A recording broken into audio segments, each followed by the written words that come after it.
In the dusty streets of 12th century Jerusalem, a small brotherhood of 9 knights took a vow that would change the course of history forever. They called themselves the Poor Fellow Soldiers of Christ, yet within a generation they would become richer and more powerful than most kings of Europe. They were said to guard secrets so profound that even popes and monarchs feared what they might reveal.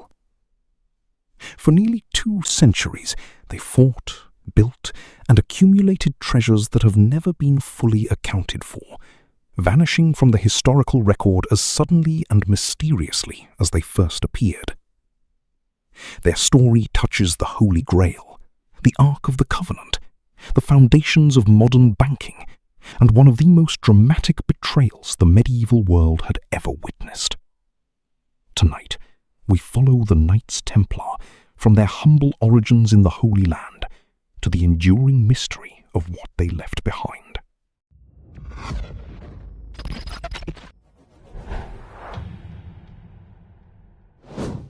Welcome and thank you for joining us here tonight on Whispered Empires, where history comes alive in the quiet hours.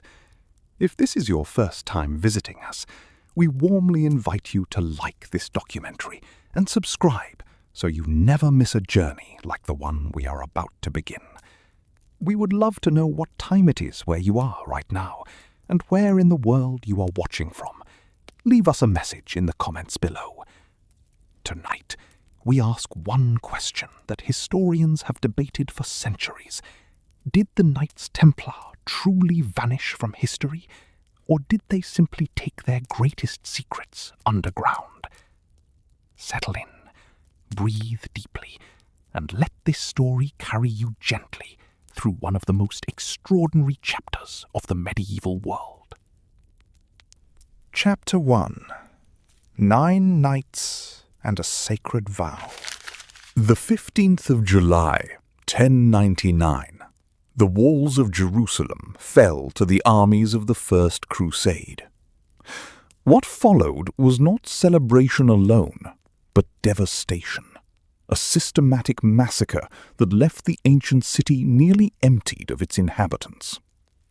The streets that pilgrims had dreamed of walking now lay silent, stained, and transformed forever. A Latin Christian kingdom rose from the aftermath, with Baldwin of Boulogne proclaimed its king, and the Holy Land entered a strange, fragile new age. Even after the conquest, the roads of the Holy Land offered no safety to those who travelled them. Pilgrims journeying from the port of Jaffa toward Jerusalem faced bandits, Bedouin raiders, and Turcoman nomads who preyed upon unprotected travellers. These roads wound through sun-scorched valleys and barren passes where ambushes waited in silence. The pilgrims carried all their worldly wealth upon their persons, making them irresistible targets. Disease, dehydration, and starvation claimed as many lives as any blade, turning a sacred journey into a desperate ordeal. From among the Crusader nobility, one man looked upon this suffering and chose to act. Hugh de Payens, a French knight from the village of Payens in the Champagne region, had fought at the siege of Jerusalem in 1099 and remained in the Holy Land long after his comrades had returned home. Deeply religious and shaped by the ideals of both knighthood and monastic devotion, he envisioned something that had never existed before. A brotherhood of men who would wield the sword not for conquest or glory, but to shield the vulnerable on the roads to the Holy City. Around 1119, Hugh de Payens gathered 8 fellow knights who shared his vision. Their names would be recorded in the quiet margins of history: Geoffroy de Saint-Omer, André de Montbard, Payen de Montdidier, Archambault de Saint-Aubert, Bernard de Lattes, Gauthier de Brienne, Renaud de Vaux, and Gerard de Montaigu. Together, These 9 men petitioned King Baldwin II of Jerusalem and the Patriarch Warmond for permission to form a monastic military brotherhood. Each brought something different: wealth, military skill, administrative ability, or diplomatic reach, but all were bound by the same quiet purpose. King Baldwin II granted the 9 knights an extraordinary gift: quarters within his royal palace on the Temple Mount in Jerusalem. The space they were given was housed within a wing of the captured Al-Aqsa Mosque, a place the Crusaders called the Templum Solomonis, the Temple of Solomon. From this ancient and sacred ground, perched above the holy city, the Brotherhood took both its name and its identity. The Temple Mount carried the weight of centuries, revered by Christians, Jews, and Muslims alike, and now 9 knights made it the foundation of something entirely new. Before their king and patriarch, the 9 knights made their vows. They swore 3 promises that would govern every hour of their remaining lives: poverty, chastity, and obedience. Under the vow of poverty, each man surrendered all personal wealth to the Brotherhood.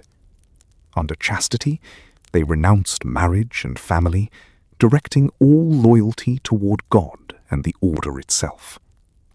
And under obedience, they submitted completely to the command of their master and ultimately to the Pope himself. These were not merely words spoken in ceremony. They were the architecture of an entirely new kind of life. What the 9 founding knights were actually doing during their years on the Temple Mount has long intrigued historians. Some accounts suggest they conducted excavations deep beneath the ancient stones, driven by the weight of what might lie below: scrolls, relics, or treasures hidden since the Roman destruction of the Second Temple. In 1867, a British archaeological team discovered tunnels extending beneath the site, finding within them objects consistent with Templar presence. Whether the knights truly searched for buried artifacts, or whether these stories grew larger with each passing century, remains one of the quiet mysteries of the medieval world.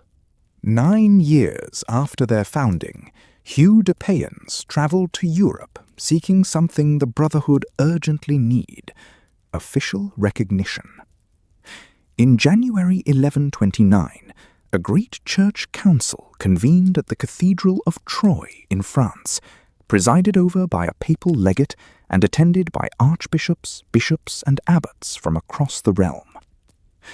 At the heart of this gathering stood one man whose influence would prove decisive: Bernard of Clairvaux, the most powerful churchman of his age.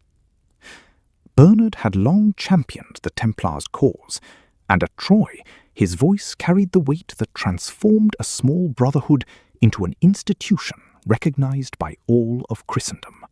At the Council of Troyes, Bernard of Clairvaux drafted and endorsed the Latin Rule, 72 clauses that codified every aspect of Templar life. Drawn from the Rule of St. Benedict and adapted for active warriors rather than cloistered monks, it prescribed prayer schedules, communal living, modest dress, and strict hierarchy. Bernard also reduced fasting requirements so that knights would not be weakened before battle.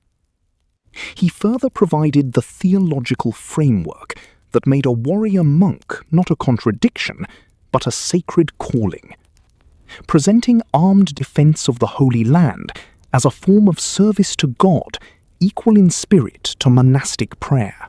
With the Council of Troyes behind them, the Knights Templar grew with remarkable speed. Nobles across France, Portugal, Spain, and beyond donated gold, silver, and vast tracts of land to the order. In 1139, Pope Innocent II issued the bull Omne Datum Optimum, granting the Templars sovereignty answerable only to the Pope, exempt from all taxes, free to cross all borders, permitted to own churches and bury their dead within them. The 9 humble knights who had knelt on the stones of Jerusalem with nothing but their vows had become the foundation of an institution unlike anything the medieval world had seen before. From 9 men standing in the shadow of the Temple Mount, the Order of the Poor Fellow Soldiers of Christ had grown into something the medieval world could not ignore. Their white mantles, soon to bear the red cross of their sacred mission, became a symbol recognized across Christendom and feared across the battlefields of the Holy Land. The papal seal of Omne Datum Optimum bound them to Rome alone, giving them power and independence no other military order possessed. With their papal seal secured and their white mantles blessed, the Knights Templar were now free to expand beyond those 9 founders into something far greater, a military machine that would reshape the battlefields of the Holy Land for generations to come. Chapter 2. Warriors of God, the Templar War Machine. At the heart of the Templar Order lay a structure as precise and enduring as the stone walls of their castles. The Grand Master stood at the apex of this hierarchy, elected for life by the Templar Council, responsible for strategy, diplomacy, and governance. Beneath him, the Seneschal served as deputy, carrying the black and white basient banner in ceremony. The Marshal commanded military discipline and battle readiness, while the Draper maintained armor, clothing, and stores. This carefully ordered world extended outward through provinces, each governed by a provincial master overseeing a network of preceptories.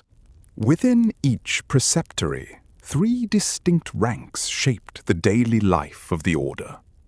Knight brothers, drawn from the military nobility, formed the elite fighting corps, bound by solemn vows of poverty, chastity, and obedience. Beneath them, sergeant brothers, recruited from humbler origins, wore black or brown mantles and performed both combat and logistical duties. A 3rd rank, the chaplain brothers, ordained priests established by 1139, tended to the spiritual welfare of all members, celebrating Mass and administering the sacraments.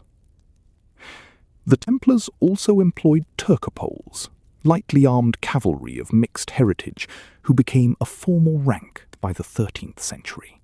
A Templar knight's day was governed not by ambition, but by the steady rhythm of prayer and duty.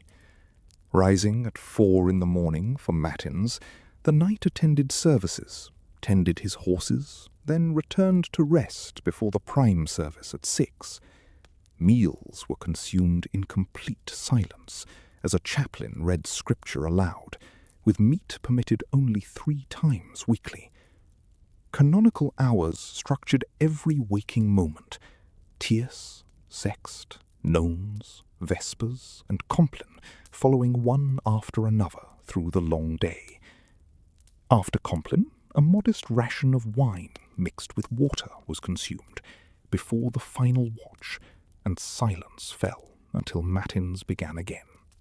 The Latin rule, presented at the Council of Troy in 1129, governed every breath a Templar drew. Established by Hugues de Payenne and Bernard of Clairvaux, this code adapted monastic Benedictine tradition for the needs of warrior monks. Knights wore only plain tunics and white mantles. Ornamental dress was forbidden. Hoods discouraged in the scorching heat of the East. Meals were taken in silence, often on the floor, as a reminder of humility before God. Punishments for infractions were graduated and precise, ranging from eating one's meals upon the ground to outright banishment from the Brotherhood itself. Among all visible symbols worn by Templar knights, none carried greater weight than the white mantle and the red cross. The white mantle was formally assigned at the Council of Troyes in 1129, its colour symbolising purity, chastity, and separation from worldly corruption.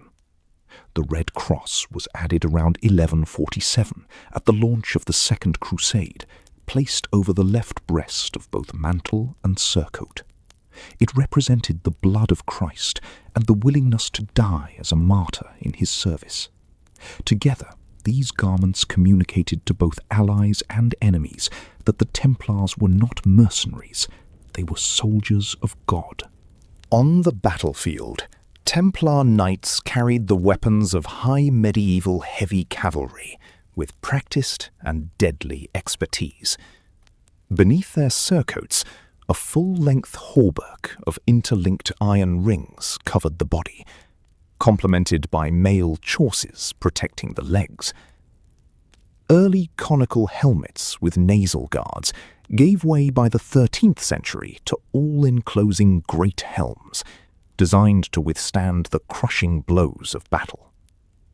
The lance, crafted from ash with a steel head, was the primary cavalry weapon, capable of shattering enemy formations. For close combat, the one-handed arming sword served alongside kite-shaped wooden shields, while maces and warhammers appeared in the later century. Templar military training began in early adolescence, when young squires learned horsemanship at the age when it could still be mastered. The medieval understanding was clear. A rider trained from youth could do what no later instruction could replicate. Squires gradually mastered the ability to ride with minimal rein control, while simultaneously wielding lance, sword, and mace in coordinated motion. The Templars' most distinctive tactic was the conroy, squadrons of 25 to 50 knights charging in such tight formation that contemporaries wrote an apple thrown into their midst would not touch the ground. This united charge could punch through enemy lines with devastating and decisive force. In November of 1177, near the village of Montgisard, the Templars helped achieve one of the most remarkable victories in Crusader history. King Baldwin IV, a teenager suffering from leprosy, commanded roughly 3,000 to 4,500 troops against Saladin's army of 20,000 or more. The Templars charged with ferocious discipline at the center of Saladin's hastily formed lines, creating a devastating wedge that shattered the Muslim formation. When Saladin regrouped around his elite Mameluke guard, the knights charged again, nearly reaching the Sultan himself before he fled on a camel. Saladin returned to Cairo with barely a tenth of the force with which he had advanced. The year 1187 brought the catastrophe that would haunt the Templar Order for the rest of its existence. At the Battle of Hattin, near the extinct volcanic hills overlooking Tiberias, Saladin's forces surrounded the exhausted Crusader army, cutting off their access to water. Grandmaster Gerard de Riedefort was killed in the fighting, and approximately 200 Templar knights were captured.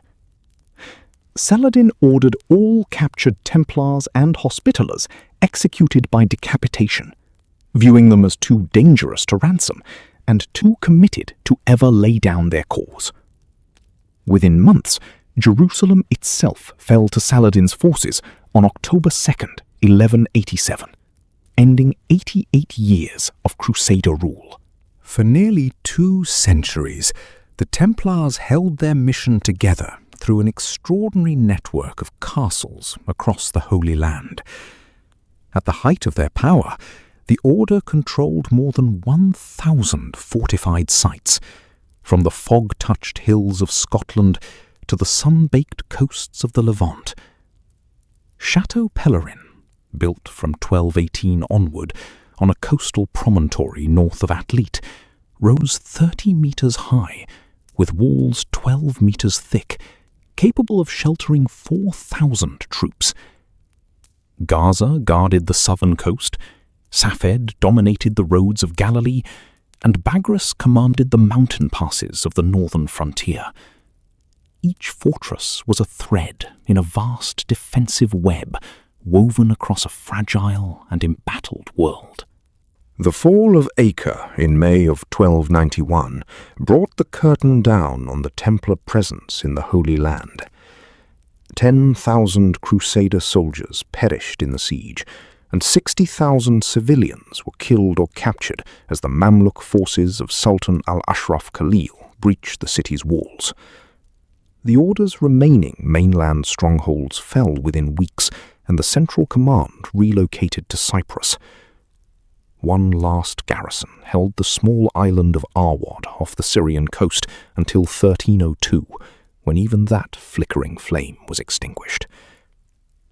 The Templars had fought with extraordinary discipline, devotion, and sacrifice across nearly 2 centuries of war, yet the swords alone could not hold the Holy Land forever.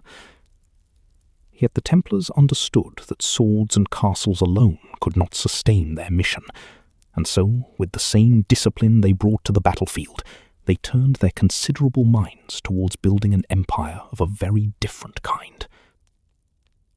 Chapter 3. The Bankers of God. Wealth, Power, and Innovation. In the early years of the 12th century, a quiet transformation was taking shape across the Christian world. The Knights Templar, sworn to protect pilgrims on the roads to Jerusalem, had begun to gather something far greater than swords and shields. At the Council of Troy in 1129, the order received official sanction to raise funds throughout Christendom. New members surrendered all earthly possessions upon joining: land, animals, wealth, and coin, binding themselves in sacred poverty, while the order itself grew quietly, steadily rich.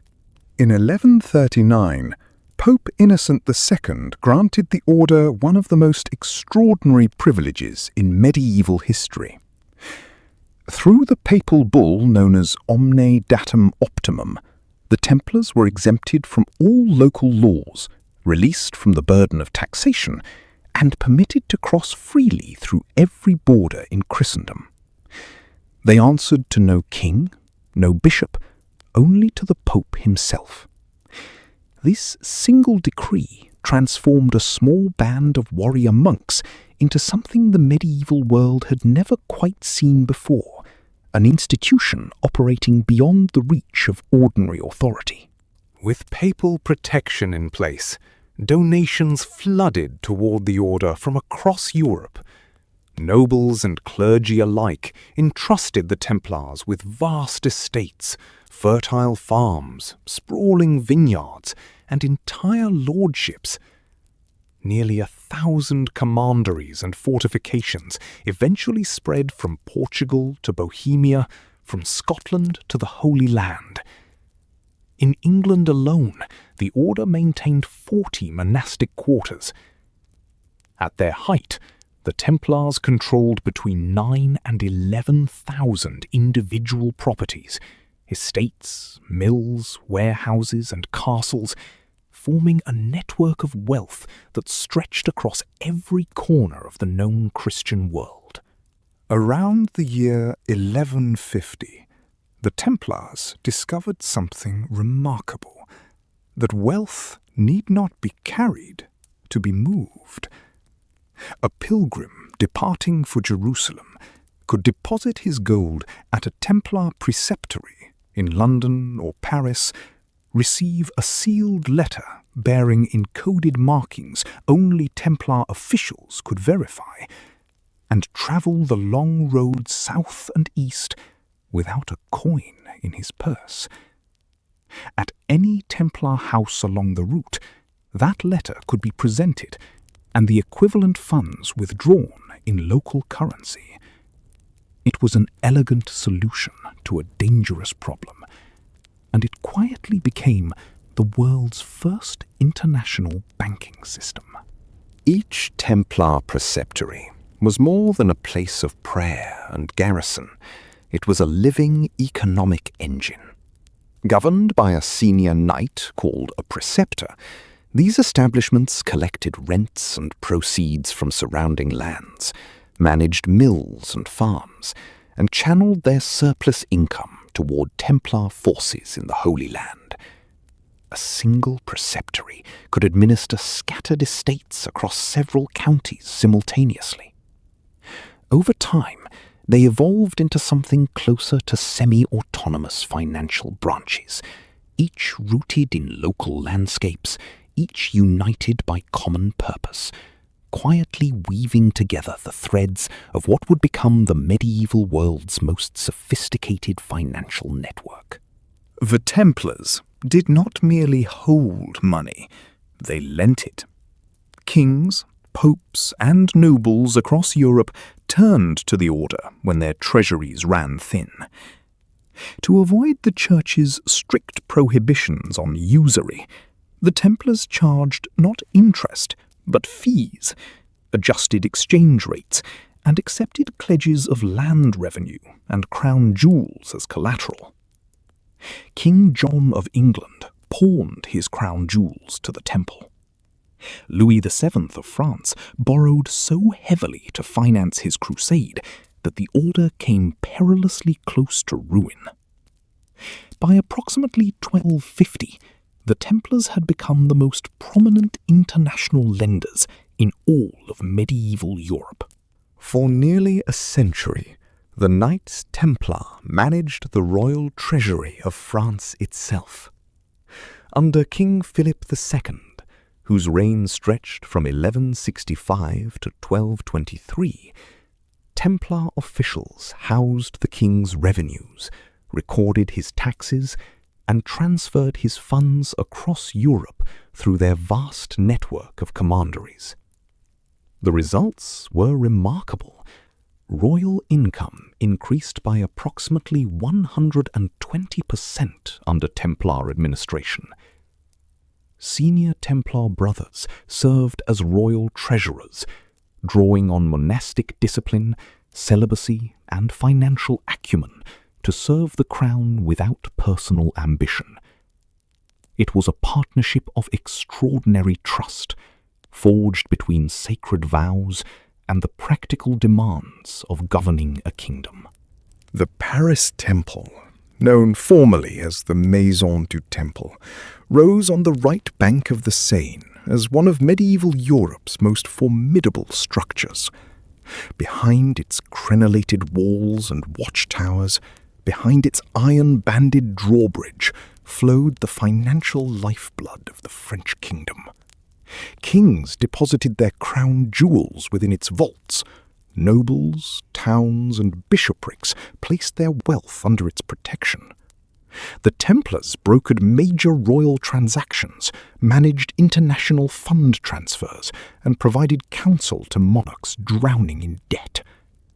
Within those stone walls, a new kind of power had taken root, not military, not theological, but quietly, irreversibly financial. The Templars were not merely bankers of land and coin, they were masters of the sea. By the mid-12th century, the order maintained its own fleet of vessels, operating from ports at Accra and Jaffa in the east, and from Marseille and La Rochelle in the west. Their ships carried pilgrims, soldiers, provisions, and treasure across the breadth of the Mediterranean. La Rochelle emerged as their principal Atlantic shipyard, linking their holdings across France, England, and the Iberian coast. They even assembled some 200 vessels for King Henry III of England in 1226, a fleet drawn together through Templar organization and reach alone. Beneath all their power lay a profound paradox. Every Templar knight had sworn a solemn vow of personal poverty, surrendering all private wealth upon entering the order, living under monastic discipline, permitted only what was necessary for his duties. Yet the institution they served controlled wealth estimated at some 150,000 gold florins, a sum comparable to half a king's annual revenue.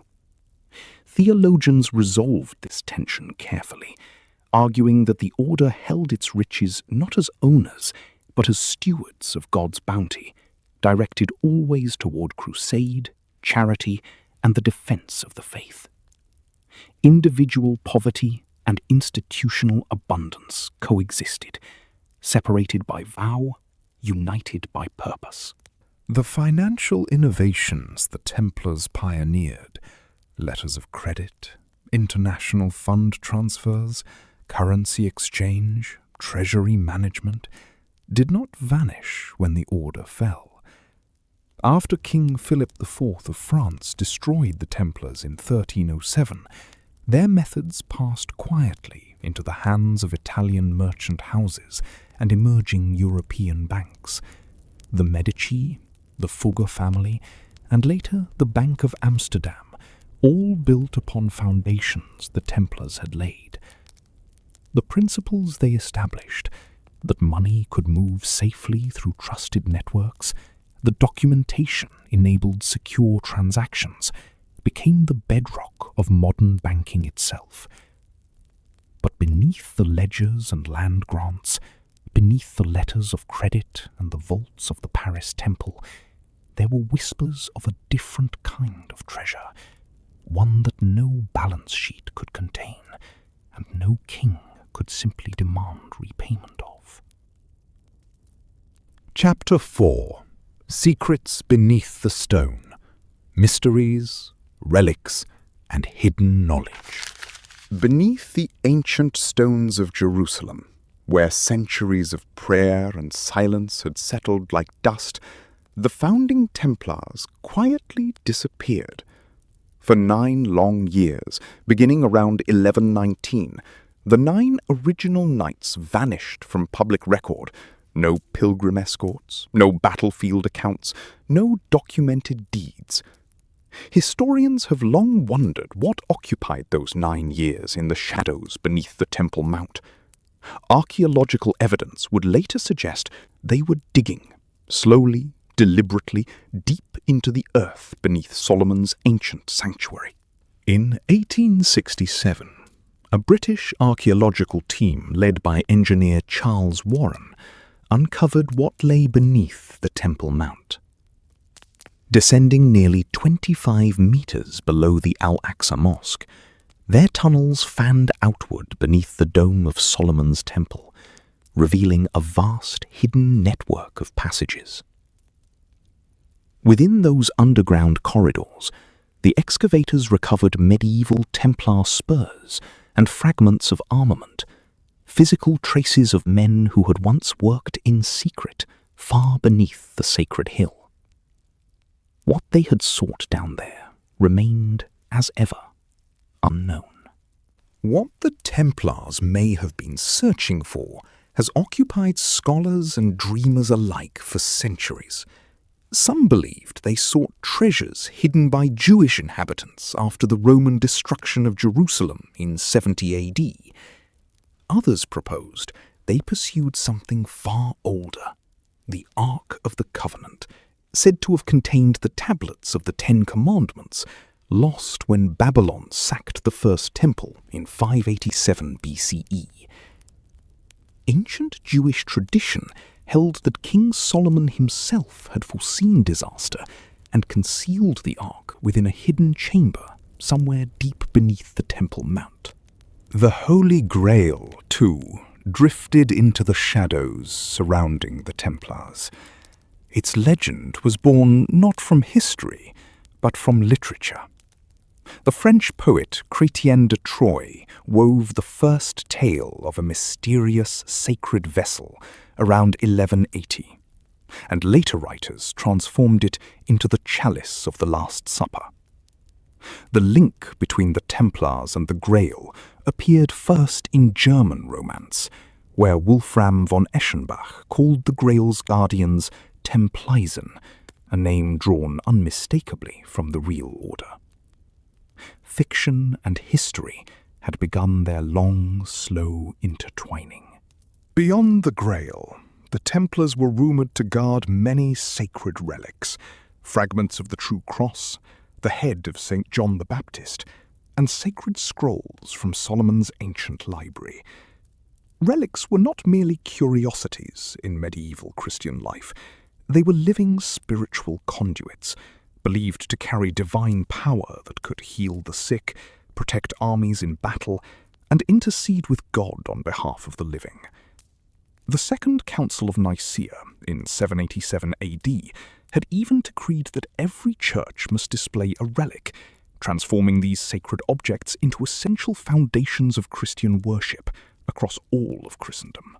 The Templars emerged from their 9 years beneath Jerusalem, substantially wealthier and far more powerful than before. No contemporary record explains precisely what they found, or what knowledge they carried back into the world above. Archaeological evidence confirmed that underground chambers within the Temple Mount once housed a library of sacred scrolls, the library of biblical King Solomon, vast and ancient. Whether the Templars discovered those scrolls, copied them, or carried them away remains one of the quiet, unresolved questions that still drifts beneath the surface of medieval history, like an underground stream. Among the strangest accusations that would later follow the Templars was the name Baphomet. Its earliest recorded use appears in 1088, in a crusader's letter describing the siege of Antioch, where it seems to have been a misheard rendering of the name Mohammed. 2 centuries later, it resurfaced during the trials of 1307, when Templar initiates under torture confessed to worshipping a mysterious idol, a bearded head, or a 3-faced figure, or sometimes a cat. No such idol was ever produced as evidence, and the descriptions given by different prisoners contradicted one another at every turn. Modern scholars are largely agreed on what the Baphomet accusations represented. Historians, including Alanda Merger and Helen Nicholson, concluded that Baphomet was almost certainly a distorted rendering of Muhammad, reflecting medieval misunderstanding rather than any genuine heretical practice. The confessions themselves carried little weight, having been extracted through torture in France, where virtually every imprisoned Templar confessed. Yet when Templars were questioned in England, where torture was not initially employed, none confessed to anything. The geography of confessions followed the geography of torture, and that correspondence said everything about the reliability of those dark testimonies. How did these legends grow so large, so vivid, across the centuries that followed? Much of the answer lies in the Romantic era, the 18th and 19th centuries, when writers, artists, and esoteric thinkers began reimagining the Templars as guardians of hidden wisdom, rather than merely a medieval military order. Freemasonry wove the Templars into its own lineage of secret initiation. French occultist Eliphas Levi gave Baphomet its now famous image in 1856, a winged, goat-headed hermaphrodite laden with alchemical symbols, an entirely modern invention dressed in the clothing of ancient mystery. Mainstream historians have worked carefully to separate documented Templar reality from the layers of legend. The genuine historical Templars were a Christian military order founded around 1119, headquartered on the Temple Mount for 75 years, serving as soldiers and bankers across medieval Europe and the Holy Land. Their genuine mysteries remain compelling enough without embellishment. The fate of their vast wealth, the missing central archives, the true motivations of Pope Clement V in dissolving them in 1312? These are questions that authentic scholarship has not yet fully answered, and perhaps never will. And so the Templars passed into the long, quiet space between history and legend. Their tunnels, their relics, their rumoured scrolls and sacred vessels, all of it settled into the stone beneath Jerusalem, waiting beneath centuries of silence. The Grail was never found. The Ark was never confirmed. The idol was never produced. What remained was something more durable than any relic, a mystery that resisted every answer offered to it. Whether those secrets were real or imagined, they were powerful enough to make one king very afraid, and fear, combined with greed and political ambition, would set in motion the most dramatic betrayal the medieval world had ever witnessed. Chapter 5. Friday the 13th. Betrayal, Fire, and the Fall of the Order. In the early years of the 14th century, France was ruled by a king unlike any who had come before him. Philip IV, known as Philip the Fair, wore his handsome face like a mask over something cold and unyielding beneath. His enemies called him the Iron King, and those closest to him compared him to a statue, present yet unreachable. He had spent his reign dismantling every power that rivaled his own, centralizing authority with a patient and relentless hand. Philip's relationship with the Knights Templar was complicated by money and pride in equal measure. By 1299, he had borrowed 500,000 livres from the order, a staggering sum raised to pay for his sister's dowry and to fund his wars against Flanders. The Templars had once managed the royal treasury itself, their Paris headquarters a vault at the heart of French royal finance. Yet Philip had quietly begun distancing himself from them, replacing their financial services with Italian bankers who could raise even larger sums. Philip had long fought a bitter war of authority with the papacy. His conflict with Pope Boniface VIII had grown so fierce that in 1303 Philip's agents physically captured the aging pontiff at Anagni, holding him hostage for several days. Boniface died shortly after, and the papacy entered a long interregnum, uncertain and adrift. When a new pope was finally chosen in 1305, it was Bertrand de Got of Gascony, a man Philip knew personally, and whom he recognized as pliable, fond of honors, and reluctant to bear true responsibility. The new pope took the name Clement V, and from the moment of his coronation, he moved firmly within the shadow of the French crown. He created 9 French cardinals in his first acts, tilting the College of Cardinals toward France. By 1309, he had relocated the entire papal court to Avignon, a city under French protection, where it would remain for nearly 7 decades. With the papacy now within reach, Philip possessed something no French king before him had held, a church that would answer, at least in part, to the throne. By the first half of 1307, Philip's treasury was strained once more. He had watched his own pattern repeat: the confiscation of Lombard property in 1291, the expulsion of the Jews in 1306. Now his gaze turned to the Order of the Temple, an institution of enormous wealth spread across every corner of France. Their castles, farms, vineyards, and treasuries holding fortunes built across 2 centuries. On the 14th of September 1307, Philip issued sealed orders to every bailiff and seneschal throughout the kingdom, instructing them to prepare. and to wait. On the morning of Friday, October 13th, 1307, the sealed orders were opened across France simultaneously. Soldiers moved at dawn against every Templar castle, commandery, farm, and mill they could find. Approximately 625 Templars were arrested in that single coordinated sweep, including Grand Master Jacques de Molay and the Order's most senior leadership. The men taken that morning had an average age of 41, and many had dedicated their entire adult lives to an order that within hours lay shattered around them.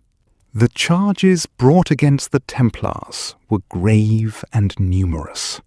They were accused of denying Christ during secret initiation rites, of spitting upon the cross, of worshipping a mysterious bearded idol, and of obscene practices within their brotherhood.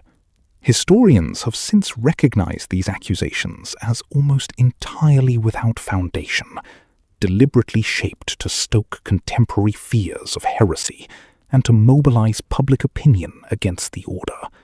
The charges bore striking similarities to accusations Philip had previously levelled against Pope Boniface VIII himself, crafted by the same royal ministers. To extract confessions, Philip's agents employed methods of terrible cruelty. Templars endured the strappado, suspended by their wrists with their arms bound behind them, their shoulders wrenched apart by their own weight. Others had their feet greased and held before open flames, the heat regulated slowly to prolong the agony. In Paris alone, 138 Templars were tortured, and most eventually confessed. Among them was Grand Master Jacques de Molay himself, who admitted to renouncing Christ and spitting near a cross, and was then made to urge other Templars to do the same. Across Europe, other kingdoms received the accusations with varying degrees of doubt and resistance. King Edward I of England declared the charges impossible to believe. Kings Denis of Portugal and James II of Aragon both stated openly that they found no evidence of heresy among the Templars in their own lands. Yet the papal bull Pastoralis Praeeminentiae, issued by Clement V on the 22nd of November 1307, ordered all Christian monarchs to arrest Templars and seize their properties, and the machinery of suppression continued to turn, slowly and inexorably, across the whole of Christendom. At the Council of Vienne in 1312, the order's fate was sealed, not by legal judgment, but by royal pressure. The Council's own committees had concluded that the evidence was insufficient to condemn the Templars in court, but Philip IV arrived in person in March of 1312, and Pope Clement V, surrounded by French influence and unable to resist, suppressed the order by apostolic ordinance rather than by vote. The bull Vox in Excelso formally dissolved the Knights Templar, ending an institution that had existed for nearly 2 centuries, not through justice, but through the weight of a king's ambition. On the 18th of March, 1414, Jacques de Molay, the last Grand Master of the Knights Templar, was bound to a pyre on a small island in the Seine. He had recanted his forced confession years before, and Philip had answered that recantation with fire. De Molay died proclaiming his innocence, and legend holds that from the flames he called upon God to bring Philip and Clement to account before the year was done. Both men were dead within the year. The flames that consumed Jacques de Molay did not consume every trace of the order he had served, for even as the trials unfolded, mysterious things were disappearing from the reach of Philip's soldiers, and the story of the Templars was quietly taking a new and hidden form. Chapter 6. The Undying Legend. Treasure, Shadows, and the Long Afterlife of the Templars. Before the fires of October 1307 had fully cooled, something had already slipped away into the darkness. The Paris Temple treasury, one of the most formidable concentrations of medieval wealth, held thousands of livres in gold and silver, bullion, jeweled ceremonial objects, and sacred relics. Yet, when royal forces moved to seize it, the inventories recorded something troubling. Vast portions were simply missing. Ships had already departed from the port of La Rochelle, carrying a fortune estimated in the millions, sailing toward a destination that history has never confirmed. Multiple forms of evidence suggest the removal of the treasury was deliberate and carefully arranged. Witness testimony from Templar interrogations described senior leaders fleeing Paris the night before the arrests, wagons believed loaded with treasure moving down the Seine toward the coast.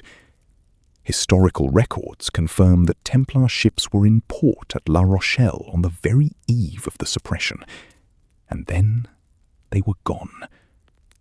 When royal forces finally tallied what remained in Templar fortresses across France, the discrepancy between the order's known wealth and what was actually recovered was striking and never fully explained. When Pope Clement V dissolved the Knights Templar at the Council of Vienne in 1312, his papal bull Ad Providam formally transferred Templar lands, buildings, and treasures to the Knights Hospitaller. Yet this decree was only partially honoured across Europe. In France and England, kings seized Templar assets for themselves. In Portugal and Aragon, new military orders quietly absorbed what remained: the Order of Montesa in Aragon, the Order of Christ in Portugal. The great archive of the Templars, containing every record of their financial empire, was never located, leaving an enduring silence at the heart of the Order's dissolution. Across the grey waters of the Atlantic, another chapter of the Templar story was quietly unfolding. Scotland, ruled by the excommunicated Robert the Bruce, showed little interest in persecuting the Order's survivors. The Templars had maintained commanderies at Ballintroduc in Midlothian and at Mary Coulter in Aberdeenshire, places whose names still echo across the Scottish landscape today. A 1308 parliamentary record notes that some Templar lands passed to sympathetic nobles rather than to the Hospitallers. No mass exodus was recorded, no dramatic flight with legendary treasure, but a quiet merging of Templar knights into Scottish society, gentle as frost settling on stone. The legend of Templars fighting at the Battle of Bannockburn in 1314 has long captured the imagination of those drawn to hidden history. Yet no contemporary account of the battle, one of the most documented engagements of the Scottish Wars of Independence, makes any mention of Templar forces. The order had been formally dissolved 2 years before the battle, and its members scattered or absorbed into other orders. Leading historians have described these claims as unfounded, born more from romantic longing than from evidence. The battle was Robert the Bruce's victory alone, hard won by Scottish schiltroms against the mounted power of King Edward II. While Northern Europe debated and persecuted, Portugal chose a different path. King Denis refused to arrest or execute the Templar knights who had spent nearly 2 centuries defending his kingdom during the Reconquista. Through 7 years of careful negotiation, he secured papal permission to establish the Order of Christ, a new institution that formally absorbed all surviving Templars, their properties, their castles, and their mission. The former Templar headquarters at Tomar Castle became the new order's home.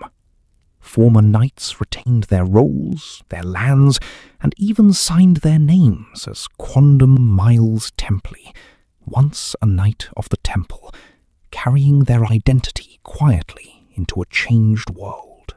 What the Order of Christ achieved in the centuries that followed was extraordinary beyond measure. Under Prince Henry the Navigator, who became Grand Master in 1420, the Order transformed itself into the greatest engine of maritime exploration the world had ever seen. Its revenues funded the discovery of Madeira, the Azores, the rounding of Cape Bojador, and eventually the voyages of Vasco da Gama to India and Pedro Alvarez Cabral to Brazil. The Red Cross pate of the Order of Christ, the same cross once worn by Templar knights, flew from the sails of Portuguese caravels as they crossed unknown oceans, carrying the Templar legacy to the farthest edges of the known world.